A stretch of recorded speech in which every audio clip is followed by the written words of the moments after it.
to call the meeting to order, then we'll follow with roll call, Mr. Chair. Let's call the meeting to order. All right, so the roll call, again, we're going to go by starting with Chair, Vice Chair, alphabetical order from then.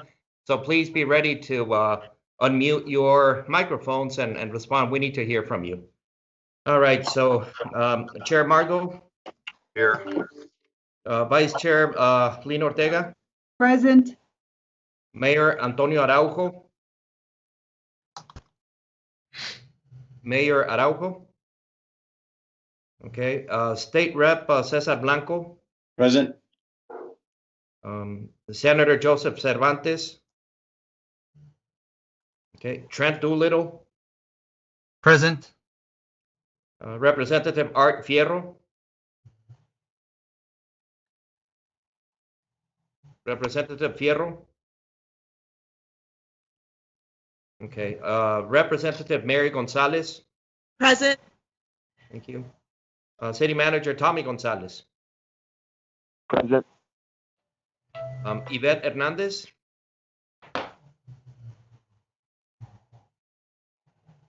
Yvette Hernandez. Okay. Representative Raimundo Lara. Okay. Commissioner Carlos Leon. Here. Mayor Manuel Leos. Present. Representative Cecily Zárraga. Present. Chuck McMahon. Present. Alderman Walter Miller. Present. State Rep Joe Moody. State Rep Joe Moody. Thought I saw you. Okay. Representative Sam Morgan. Present. Thank you. Alderman Esteban Olivas. Okay. Norma Palacios. Present. Mayor Javier Perea. Present. Representative Henry Rivera. Here. Right. Senator Jose Rodriguez. Okay. Representative Rene Rodriguez. Present. Sam Rodriguez. Present. Mayor Benjamin Romero. Okay. Judge Samaniego. Present. Okay. Ellen Smythe. Present. Tomás Treviño. Present. Eduardo. Thank you. And Mayor Diana Trujillo. Great. Thank you very much. So we do have quorum, Mr. Chair. Excuse me, Eduardo. Yes, sir. Sergio here. I see in the comments that Mayor Araujo may be on the line, and also Yvette Hernandez. You want to try and call their name one more time to see if they got the audio to work? Excellent. Great. Thank you. So Mayor Antonio Araujo. Okay. All right. So, but he is connected. Is that correct? He's connected. We will need to verify with him after the fact that he was online for the entire meeting, but we can continue. Okay, great. And I see Yvette, the same thing, is having some sound issues. Okay. Okay. All right, great. So, Mr. Chair, we do have quorum. If you want to go up to item number one. All right, let's have a, is she going to read them? Yeah, I'll read the item number one is discussion and action to approve the minutes of the November 13, 2020 El Paso EPMPO TPM meeting. Motion to approve. Mayor Leos, I motion. Second. For Rivera. Is there a second? Yeah, Representative Rivera seconded. Okay. Any further discussion? If not, let's vote. The way we're doing it is if you disapprove, speak nay. Otherwise, we'll assume it's an affirmative. Anyone opposed? Hearing none, it passes unanimously. Item number two. Item 2 is approve the El Paso EPMPO Chair. Title VI program. Eduardo, Yes? just for the record, there was no public comment. Can't hear. Yeah, I'm sorry. Marisol is reporting that there is no public comment signed up. Okay, all right, fine, thank you. Right. Okay, item number 2. Okay. Item 2 is to approve the El Paso MPO Title VI program.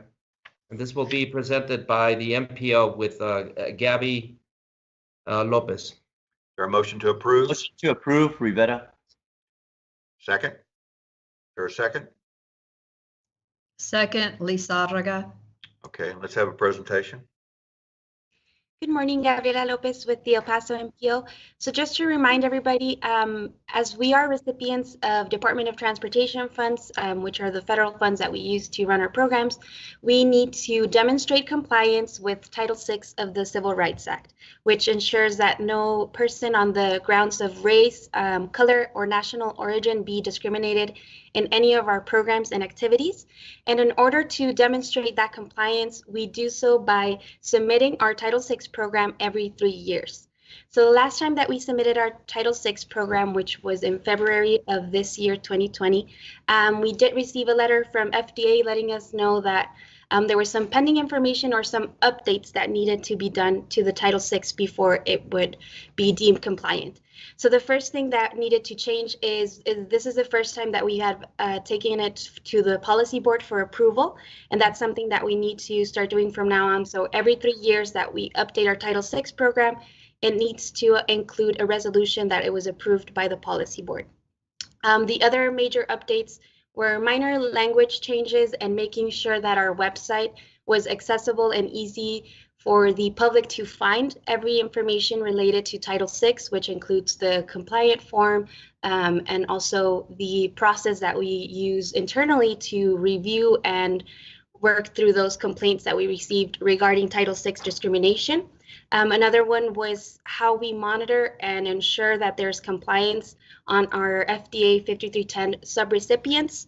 And the larger major update that we did was a demographic profile that we needed to do to demonstrate the minority and low-income population as well as the environmental justice population and how we ensure that they are being included as part of the planning process.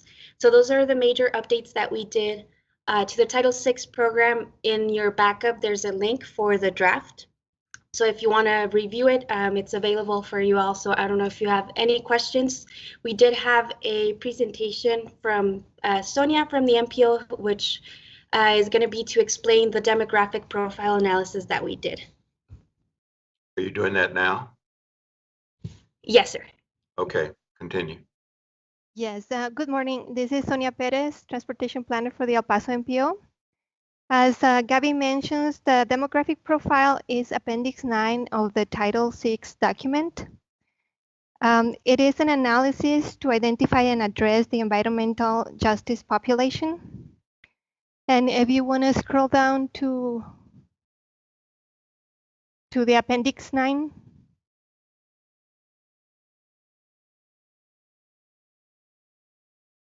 Can you hear me? Yes. Yes, Sonia, I can hear you. I'm looking at it wasn't in the backup, so I'm trying to get it right now pulled up. Give me a second. Okay, thank you. So in the meantime, while we pull it up, just to complement what Gabby said, you know, this Title VI document is a requirement, but the fact that that, you know, we presented it back in February, we submitted that to FDA, and FDA had some comments. There is a new person that is, you know, from FDA that is responsible for our region. So you know, they are taking this looking at the documents a little more closely. So that's why there were comments on the submittal that we made on February, and we're making all these revisions, including the analysis that Sonia is going to show. And I think this analysis is really cool. What Sonia's going to show. That's why we're going to. We decided to show it to you all. So if you have it there, Brian, go ahead. Whoever's presenting, would they turn their cameras on, please? Mayor, this is Art Fierro. I had some difficulty unmuting myself. I'm present. Okay, thank you, Art. Thank you. Okay. Go ahead with the presentation. Yes, can you scroll a little bit down, yes, to see the table? Sonia, can you put your camera on, please? Oh, I'm sorry, I don't have camera right now. Okay. I think he said okay. That's okay. Go ahead. Okay. Okay, this table that we're presenting is socioeconomic indicators for the MPO planning area. This includes the County of El Paso and portions of Otero and Doña Ana County within the MPO area. This analysis is based on the American Community Survey 5-year estimates for 2018. So from this table, we can see that the region is a majority minority region with an 82.7% of Hispanic population, making a regional total minority percentage of 87.9%. We also see that we have an income population region percentage of 22.13%, and this is based on the Census Bureau income thresholds. So to identify the location of total minority and total income populations, the Environmental Justice Index was determined, and it is illustrated in a series of maps. If you scroll down to the first map, please.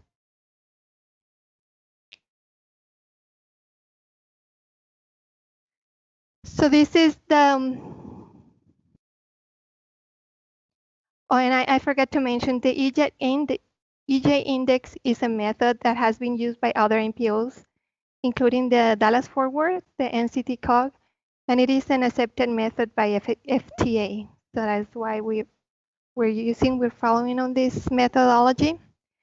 And it identifies the high concentration populations at the census block group level. So in this map, you can see the total minority color in purple. These block groups are have a percentage above or higher than the 87.9% regional percentage. So there is where you can see where the total minority is identified in our region. And total minority is composed of non-Hispanic Latino individuals that are identified as any race other than white, and adding also Hispanic or Latino individuals. If you can scroll out to the next. This map now shows the low income concentrations, and these are the blocks or block groups that are with percentage higher than the regional percentage of 22.1. So here we see where the low income populations are concentrated. So the next map. In this map, we have both variables combined. So we have total minority and low income populations in these blue block groups that we see here. And these maps are meant to identify the location of EJ populations and to identify where further analysis is needed. So we will focus on these EJ population block groups. The next map, can you move to the next map, please?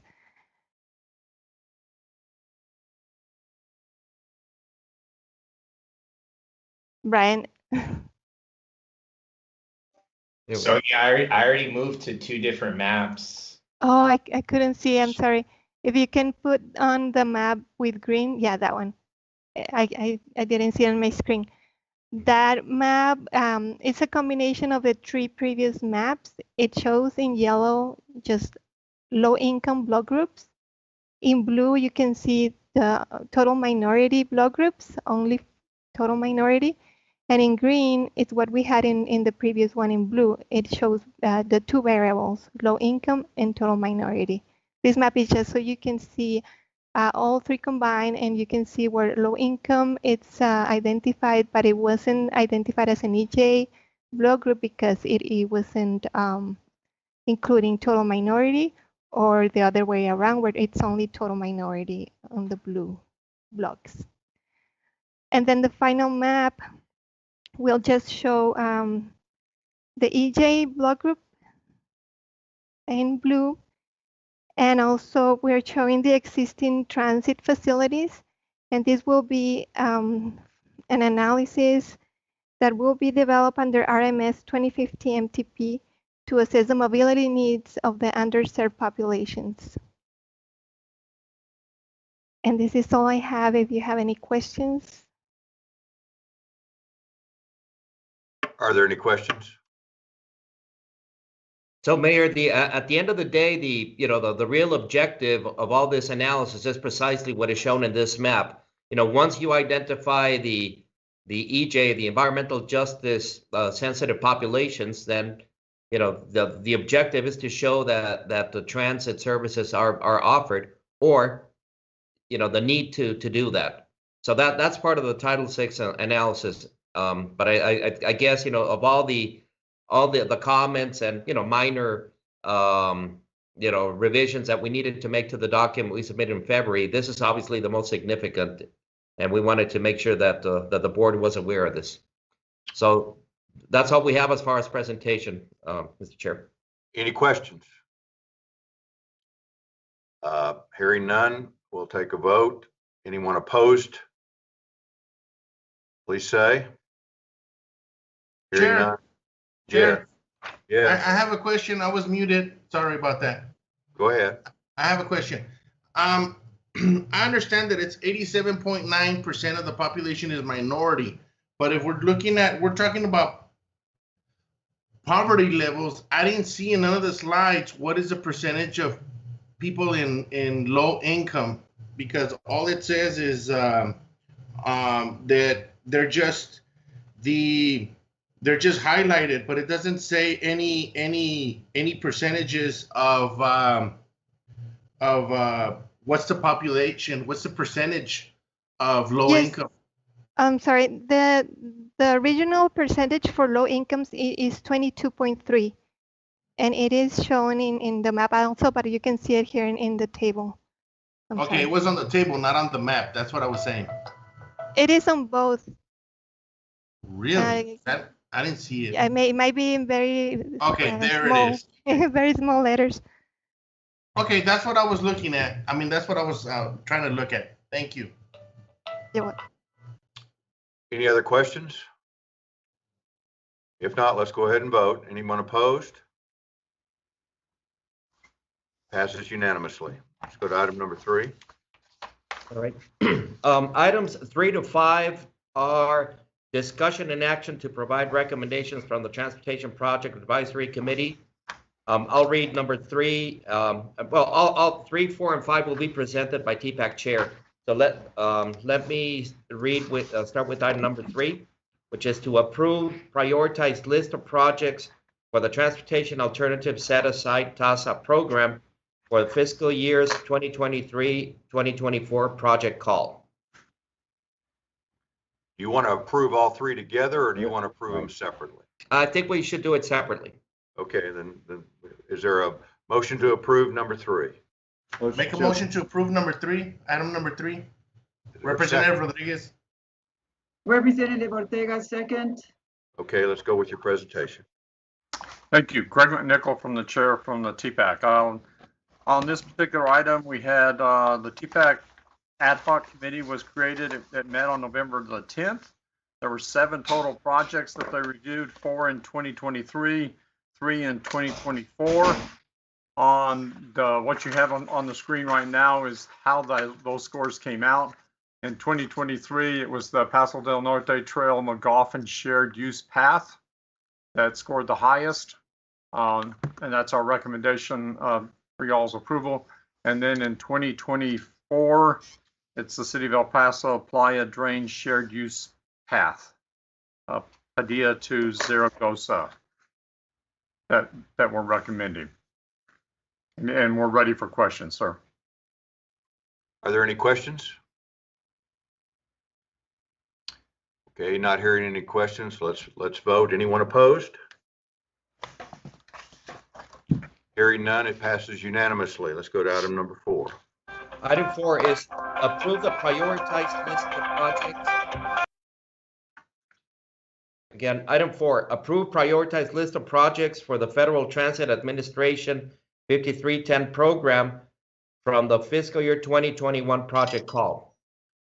Make a motion to approve item number 4. Second, Rivera. Okay, go with the presentation. On this item, the TPAC ad hoc committee met on November the 16th. In this case, they had only one project in each of the 2 years to review. And our recommendation is to award the monies for the 5310 program to Project Almastad in both those funding years. Any questions? Any questions? No. Okay, hearing none, let's vote. Anyone opposed? Hearing none, it passes unanimously. Let's go to the next item. Item 5 is approve December 2020 project readiness report and potential corresponding impacts to the MPOs, TIP, and MTP. Make a motion to approve.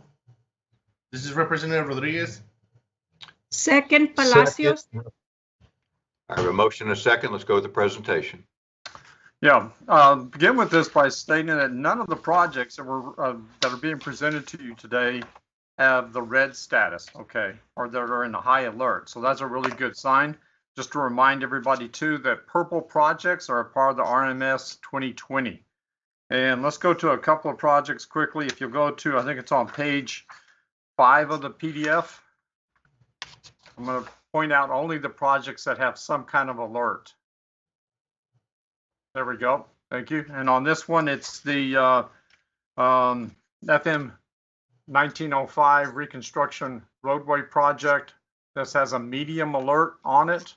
And the reason for this is due to the district review and the PS&E EDC not following within the project development timeline. This is a conservative timeline to make sure all the projects move forward. Again, this is only in a medium category, so it's something for us to watch, but that's one of the flagged projects. The other one occurs on page 10 or 11 of the PDF rather.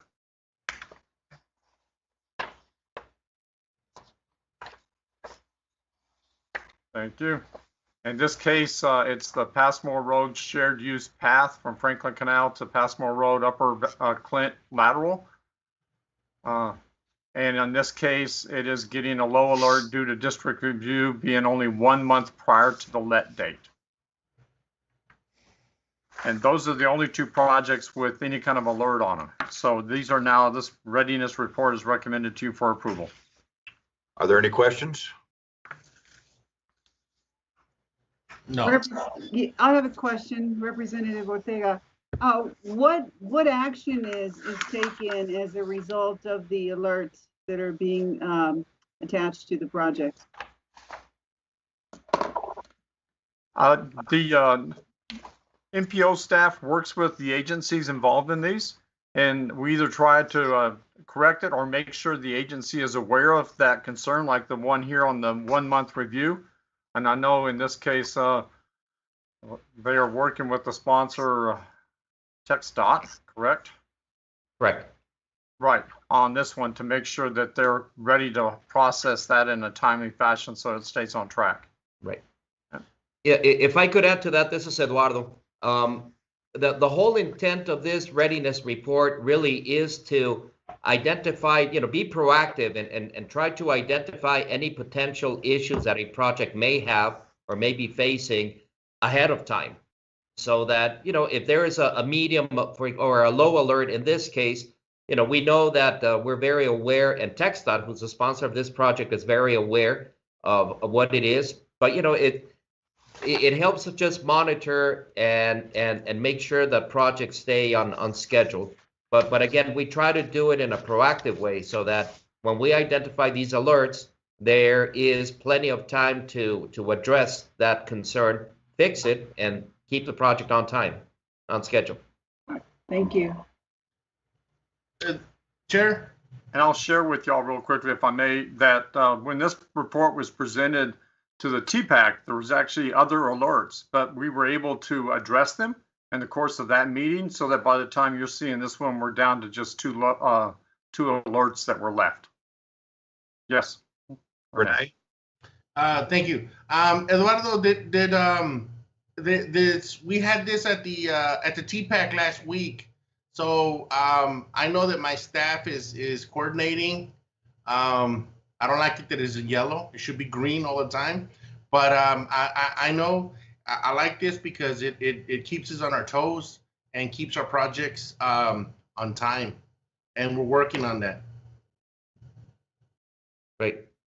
So Thanks, that's my sir. 2 cents on my project. Yeah. Any other questions or comments? Okay, hearing none, let's go ahead and vote. Anyone opposed? Hearing none, it passes unanimously. Let's go to the reports. Thank you. So item 6 is a Paso del Norte Trail alignment, a regional quality of life trail. This will be presented by the City of Sunland Park. I believe City Manager Nancy will be presenting. Yes, Yes. Mr. Chairman, members of the MPO, this is Hector with the City of Sunland Park, and I'll be briefly introducing this project. And like Mr. Calvo mentioned, Manager Martinez will continue the presentation. If there's any questions, we also have our on-call engineer on the line, and myself for any follow-up questions. So with that being said, again, members of the MPO, thank you for the time, Mr. Chairman, and colleagues of the TPAC committee here present. I want to thank you for the time. And this is a project for the Paso del Norte Trail Alignment, regional quality of life trail system that the City of Sunland Park has taken on in a portion of, it's about a 5.78 a mile portion of bisecting our city with different amenities. With that, I'll have the floor to Mr. Manager Martinez. Thank you. Thank you, Hector. Good morning, Chairman Margot and the rest of the policy board. Thank you for having us this morning. If I can move to the next slide, please.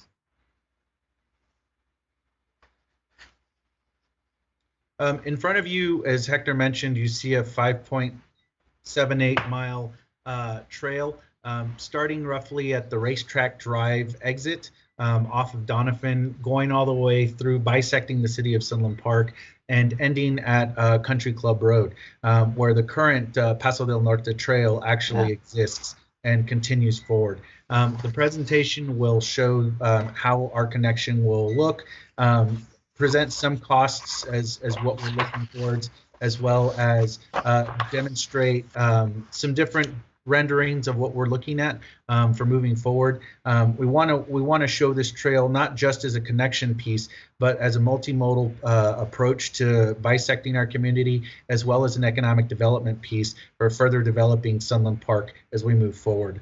Next slide, please.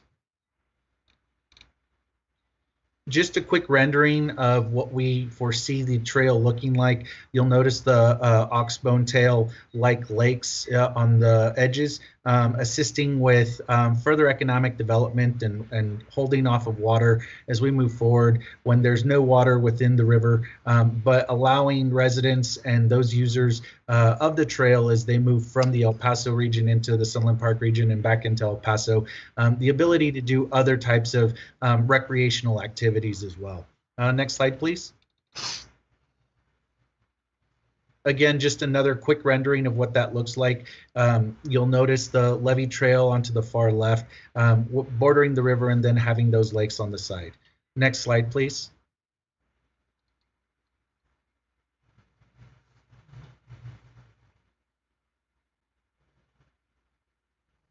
I'm not sure if it's moving forward, but basically what we want to look at on the next slide is just some high-level points of what we're looking at. This is a regional multi-purpose recreational trail that complements the Paso del Norte Trail. As we move forward, we want to create that realignment.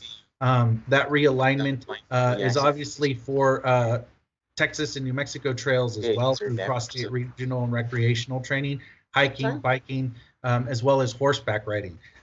Phase 1 is the racetrack drive to Country Club Road, as we mentioned. It's about 3,500 linear feet, or that 5.78 miles.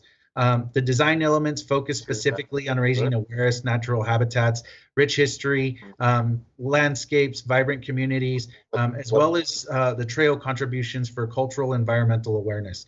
We're also looking specifically at connecting with projects that are being conducted currently that relate directly to our multi-generational municipal complex, which is currently under construction or in planning, moving to construction phase. The Dino Tracks area, the Mount Cristo Rey proposed state park area, as well as passersby of City Park and other resources such as our Artavino's restaurants, and looking towards economic development in the future. Next slide, please.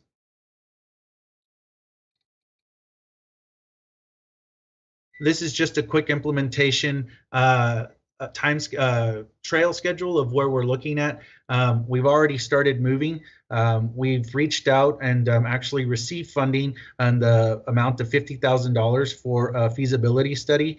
Once that feasibility study moves into that direction, we're looking at trying to execute this as quickly as possible. You'll notice that we've included this in both our ICIP projects as well as other funding areas to hopefully accomplish by the end of 2022 to have the trail fully completed.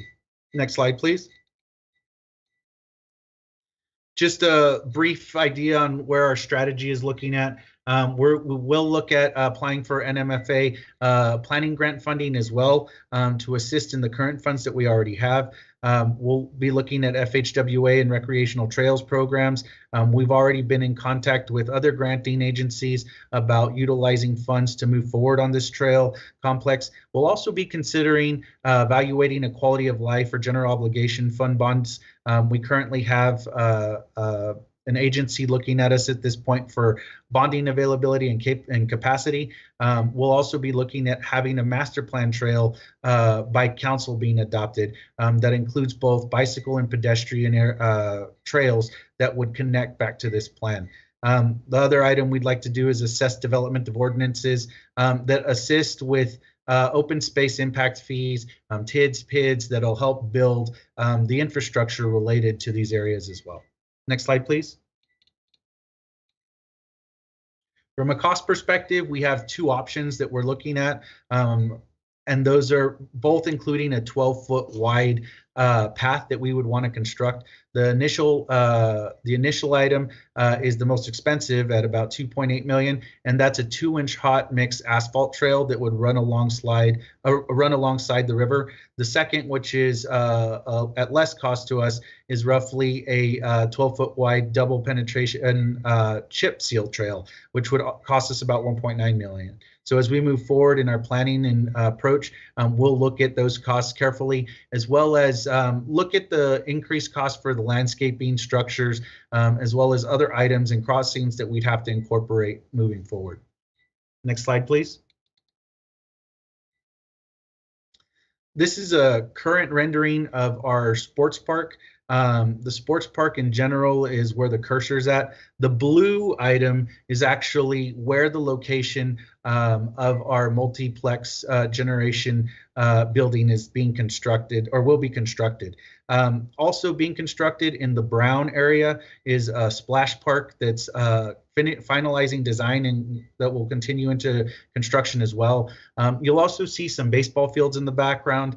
This is more of a rendering of a future economic development project that would include roughly 12 baseball fields and growth and expansion. You'll notice the brown lines in the back half are actually a connection with the trail and running through that area, creating destination locations for those going through the current Paso del Norte trail and making that connection as well. Next slide, please.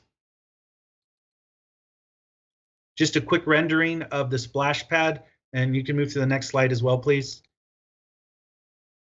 also creating a destination location for those up and down the trail to be able to stop and have access. Next slide, please. This is just a quick rendering of what we picture our Riverwalk, River's Edge project to be, that we're moving forward in identifying studies and looking at Sunland Park studies. Next slide, please. This is also focusing on our new Sunland Park Drive focus as a rendering, making it hikeable and bikeable with connections to the river trail so that people also have a destination location on and off the trailway. This is actually currently in an A and B phase study.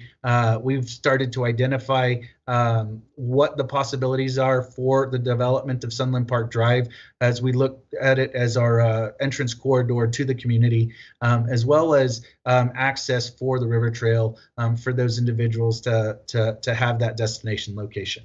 Next slide, please. This is just a quick schedule of the multi-purpose generational facility. We do look at having this completed by 3/31 of 2022. This includes a splash park as well. Both of these projects we foresee being started within the next year and coming to completion. Next slide, please. With that, if there's any questions, concerns, me and my staff are open for those as well. Any questions? Well done. Mayor, I do. Okay, go ahead. Yes, sir. That looks exactly great presentation. The project looks fantastic. My question to you is on the most remote trails that you have out here, and especially in that slide that you show where there's a covering on the both sides of the track itself. Have you all, does this funding also include for you to have at least some sort of security cameras out there to prevent any kind of destructions or criminal activity at all? So at this point, it does not. However, what we've done in the immediate future is we actually have an agreement ready to go with IBWC to start patrolling that area and to at least have access to that area for security purposes. We recognize that there's current illegal dumping going on. We recognize that there's a lot of activity that we can probably halt in the current future. And so we're looking at starting that initially to be proactive in relation to those items rather than having to be reactive with the cameras and security issues. But yes, we will be looking at that in the near future, sir. Thank you. Thank you. That answers my question. You're investing quite a bit in this, and it's fantastic. And so just to keep it safe and beautiful the way it is. Thank you. Yes, sir. Thank you, Mayor. Or Mr. Chair, sorry. Anything else? Okay, let's move on to number 7 then. All right. Item 7 is the Regional Mobility Strategy RMS 2020 Project Development Status Report. Again, this is a monthly report or update that we provide all of you for showing the status of all the RMS 2020 projects. Many of these projects are in the report, in the readiness report that you saw earlier today. Just the highlight this month is that, this report shows the movement of projects that were approved by the policy board last month. 3 TxDOT projects that moved from fiscal year 21 to fiscal year 22, and also 1 project that moves to fiscal year from 23 to 25, and another from 24 to 25. So that's really the only major change that this report reflects. But again, it's in your backup information, and if you all have any questions, we're happy to answer now or later on. Any questions? No questions. Okay, let's go to number 8. All right, number 8, RMS 2050 Travel Demand Model Status Report. Salvador Gonzalez, you're on. Yes, good morning, everybody. Well, regarding the TDM progress, you may remember that last TPB, our consultants presented forecast demographics, and there were several questions at the TPB meeting as well as the previous TPAC. So we allowed for an extra time, a couple of weeks, for additional comments to come in. And so today I can report that Cambridge Systematics finished the reviewing of all comments. We checked the adjusted demographics this past Monday. Additional adjustment should be ready then by next Tuesday. So the demographics forecast should be ready starting next week. Hopefully we will present those at the next TPB and before we use those in any TDM runs. Also, I just been informed that the new TDM will be validated and ready for use before December 18. That is next week, next Friday. So we expect to present a summary of the TDM validation as well as the forecast demographics for our next TPB. And with that, that's basically what I have. Happy to answer any questions. Are there any questions? Mr. Chair, this is Eduardo. Just to add to what Salvador said, you know, the development of the travel demand model is one of the earlier phases of the overall development of the new Metropolitan Transportation Plan. So, just wanted to mention that we are on schedule, and you know, as part of the overall project. But again, as Sal said, the demographics are a very important piece of the analytical tool that the travel demand model is, and we will provide a good summary of all that in January. Okay, thank you. Any other questions, comments? Okay, Eduardo, let's go to your report. All right. Item 9 is Executive Director's Report and Announcements. I have a couple of things here. The first, want to mention the at yesterday's Texas Transportation Commission meeting, one of the items that was presented was the Texas-Mexico Border Transportation Master Plan. Just call it the Border Master Plan for short. Secretary of State Ruth Hughes encouraged all the members of the Border Trade Advisory Committee meeting, which I'm a member of that committee. So Secretary Hughes encouraged us to make comments in support of the plan. And there was a pretty extensive presentation on the plan itself by TxDOT staff. And then several of us from El Paso provided comments as well. David Coronado from the city of El Paso, who's also a BTAC member, was there, and the representative Lina Ortega. Again, the plan, one of the really cool things about this plan is that it really highlights the importance of the border, not just for us, you know, for us that live here in the border communities, but for the state of Texas and for the country itself, both countries. So actually the punchline for this really, which is what I emphasized, my comment was that, yeah, we have a lot of really good, solid information and analysis and the importance of it, but at the end of the day, we need funding. And you know, I was asking really for the commission to look at creating a dedicated funding source for the border as well. Similar to what they have as a Clear Lanes program, which is to address congestion in the 5 largest metropolitan areas in the state. Well, do that, but for the border. And you know, that funding, that bucket of money could be used to address the important projects on the key corridors, I-10 for us here in El Paso, I-35 in Laredo, the I-69 in the Valley, I-2, and so on. So with that, I'm not sure if Representative Ortega, you want to add anything since you provided also comments there? I guess on top of what you just said, Eduardo, was I think that the master plan is a plan where it's pretty clear that an enormous amount of work was put. Give anybody that review it because it provides information that's important to the border and specifically also to our community. And yesterday's meeting was initially the presentation, but in a couple of months, the commission will actually be voting on whether to adopt the plan or not. And based on all the information that was given to the commission, it is pretty clear that we're going to need the commission, because of the importance of the border to the state of Texas, that they're going to have to take some action on serious action with regard to how to fund the various projects that are going to be needed in order to, in the future, be able to sustain the type of trade that's taking place around the border region, but that greatly benefits the state of Texas. So that there was a push at the hearing to have the commission start thinking about the type of dedicated funding that needs to be allocated to the entire border region. So it was a really good presentation.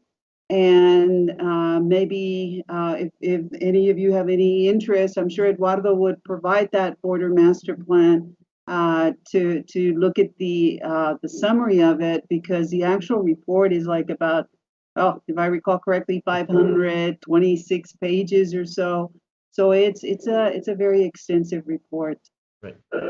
And Rep. Ortega, my intention is to ask TxDOT staff to provide a presentation to the board in January, similar to what they presented to the commission, summarizing all the other really good information that was collected as part of the plan. So thank you for providing that information as well. Thank you.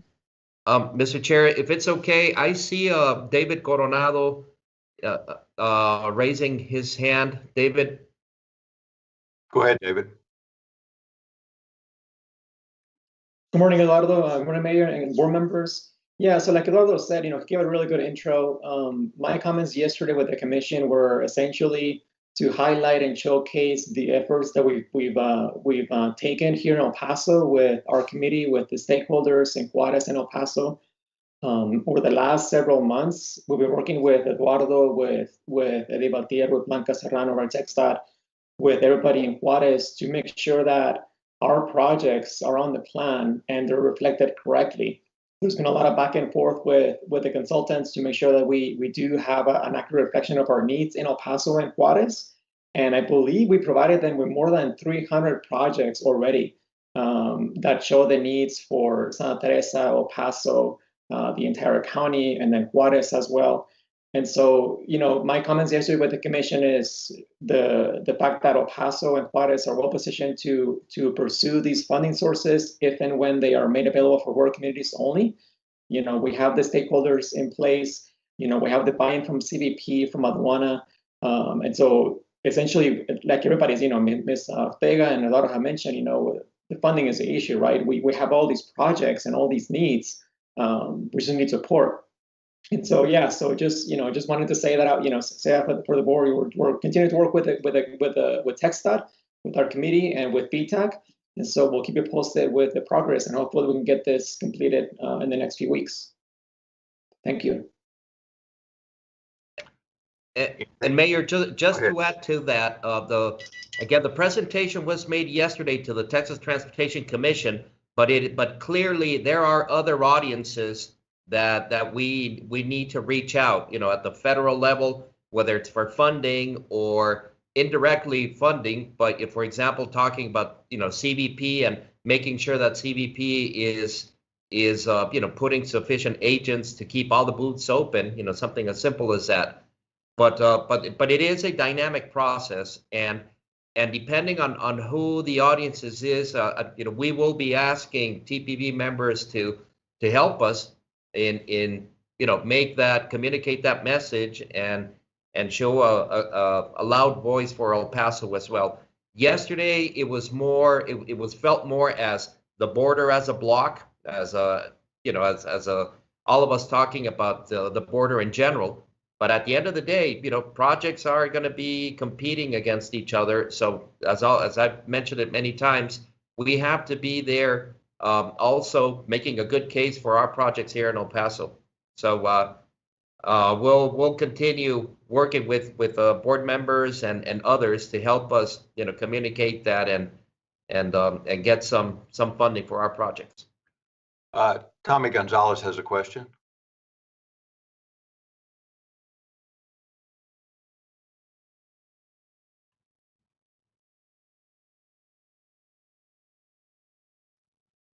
City Manager, go ahead. Mayor, can you hear me? Yes. Yeah.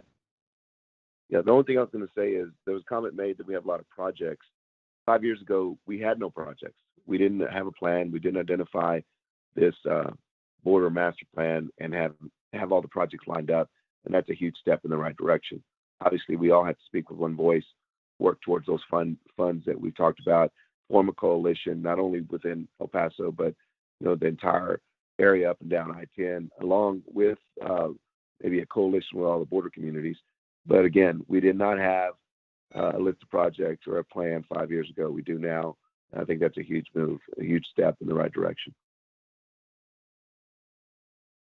Okay. Anyone else? All right. I think that does it. Eduardo. All right. I just have a couple of other things as part of the report, Mayor. There is a virtual public hearing planned for January the 4th. This is to include and receive input from the public on any project, program, and policy related to bicycle use. This is a new requirement that the state legislature, I think, passed the last session. So any project or anything that affects bicycle projects or programs, we need to present them to the public and get input.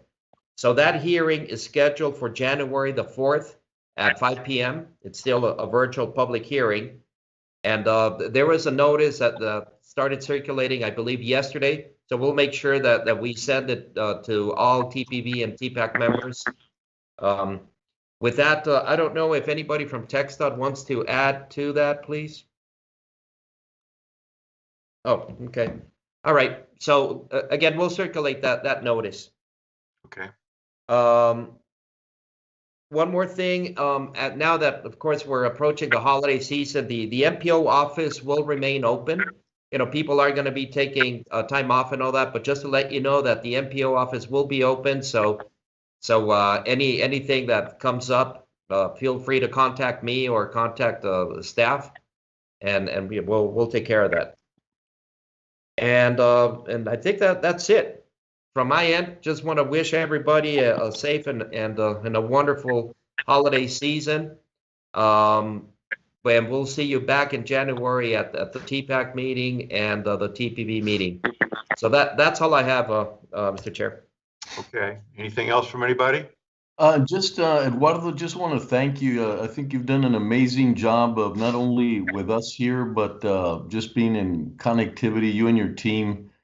Just amazing the amount of things that you've been doing. So just a pleasure to watch you in different venues and always promoting El Paso. So I want to thank you and your team for just an amazing job, and also as well for everyone to be safe out there, and wishing the best during the holidays and an amazing 2021. But thank you, Eduardo. Thank you, Judge. And again, it's MPO staff, but it's also the work that we've been doing, coordinating with our partners, with TxDOT, with the city, with the county, locally. It's awesome to really work well together, because we have to if we're going to be, again, competing with other regions at the state. So we've got to do that coordination well. But thank you for your kind words. No, thank you, Eduardo. Back to you, Mayor. Thank you, Judge. Anybody else? Mayor, this is Representative Rodriguez. Yes.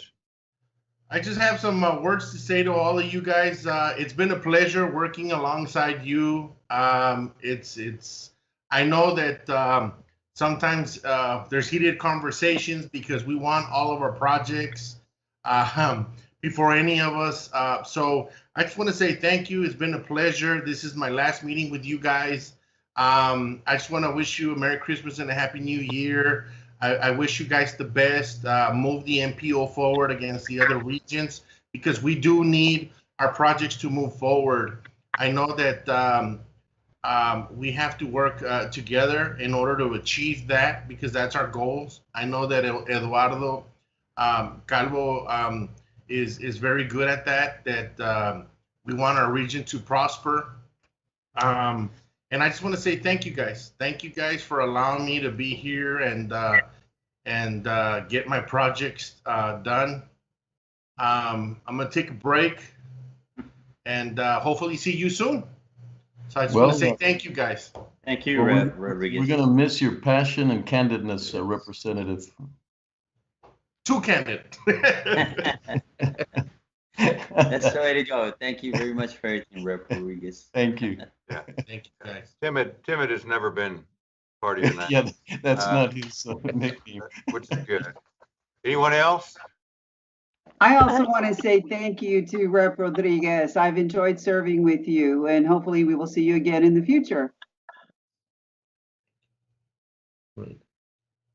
Mayor, I believe Yvette Hernandez was raising her hand. Okay, Yvette. Yes.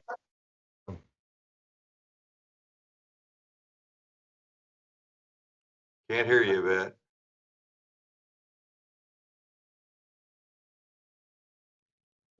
You're showing us muted, Yvette.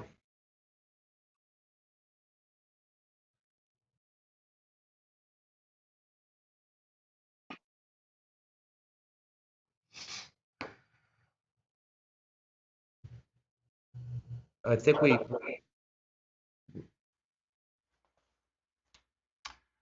Okay, I guess we lost her. Anyone else? If not, we'll entertain a motion to adjourn. Make a motion to adjourn. Second. Happy holidays. Thank you. Happy holidays, everyone. Thank you all. Happy holidays. Merry Christmas.